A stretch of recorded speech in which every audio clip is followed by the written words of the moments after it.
Desperate Dems call for desperate measures. Democrats claim to be progressive, all high and mighty, right? Morally superior to ultra MAGA.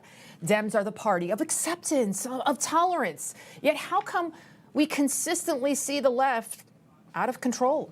Congresswoman Alexandria Ocasio-Cortez totally unhinged during a Bronx rally this weekend. Are you ready to fight? Are you ready to take this borough back? Are you ready to win our state back? Are you ready to win this country back? And are you ready to fight for peace on earth, a ceasefire in Gaza, and the end in kingdom here? And equals in the influence in our politics. I don't know about y'all, but I am ready to fight. Let's hear it. Let's real quick. Thank you everybody so much for joining us. Oh my goodness. Did you see that hair flip at the end? And you got Cardi B playing in the background there. I swear AOC's voice hitting such a high pitch. I think I heard some dogs howling. But seriously, as someone who is from the Bronx myself, I found her behavior offensive. The way she was even talking like she's from the I'm AOC, I'm from the Bronx. Really, Sandy? We know you were raised in an affluent suburb of New York City, and you use your aunt's address in the Bronx to claim residency. You're a fraud, and so is your cohort and wannabe squad member, Congressman Jamaal Bowman.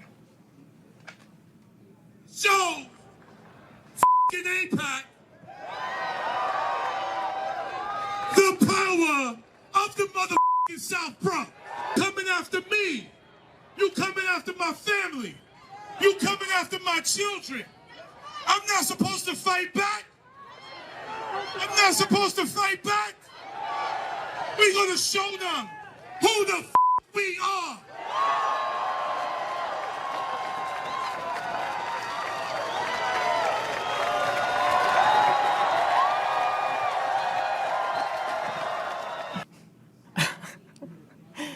Wow.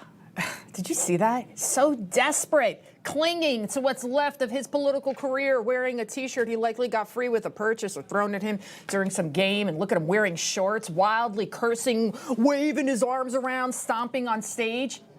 Yet Democrats, they continue to claim, right, that they are the party that brought decency back to the White House. Yeah, decency, like when the guy with his artificial breasts flashed them at the White House not too long ago. That was just one of many disgraceful moments we've seen on display. You want to talk decency and decorum, Democrats? Look at how President Trump behaved during his South Bronx rally versus to how the squad behaved. You tell me who is more respectful. Trump wearing a suit and tie and talking about real issues Americans are facing, from the economy to crime to the border to and his audience was a packed crowd of about 10,000 versus the Democrats of AOC, Jamaal Bowman, Bernie Sanders, hooting and hollering, using profane R-rated tirades in front of a crowd of about a few dozen. Sadly, though, the fake news networks shield millions of Americans from the truth. Instead, they obey the Biden regime by silencing anyone who dares criticize it. Well, first of all, it takes someone 5 minutes to Google Jake Tapper, Donald Trump, to see that Jake Tapper has consistently, we're going to stop this interview if you're going to keep President attacking Trump my colleagues. Adolf Hitler. Ma'am, I'm going to stop this interview if you continue to attack my colleagues.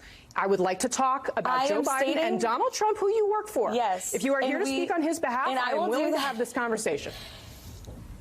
I am stating facts that your colleagues have stated in the past. Okay, now, I'm sorry, guys. We're going to come back out to the panel. Caroline, thank you very much for your time.